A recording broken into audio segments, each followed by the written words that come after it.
KDS গ্রুপের chairman ও চট্টগ্রামের শিল্প উদ্যোক্তা আলহাজ খলিলুর রহমানকে ন্যাশনাল ব্যাংকের পরিচালনা পর্ষদের চেয়ারম্যান নির্বাচিত করায় বিভিন্ন সামাজিক, সাংস্কৃতিক ও ক্রীড়া প্রতিষ্ঠানের নেতৃবৃন্দরা ফুলেল শুভেচ্ছা জানান।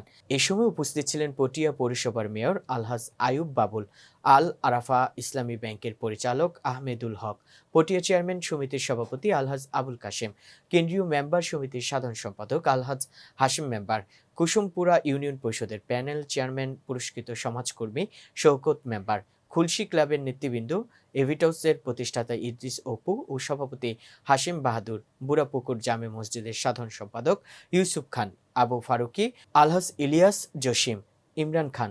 এ সময় আলহাজ খলিলুর রহমান বলেন, ন্যাশনাল ব্যাংকের সুশাসন নিশ্চিত করতে ও গ্রাহকের আস্থা ফেরাতে নিরলসভাবে কাজ করবে। বিভিন্ন সূচকে ব্যাংকের হারানো ঐতিহ্য ও গৌরব ফিরিয়ে আনতে ও কাজ করবে। এজন্য সকলের সহযোগিতা কামনা করেন।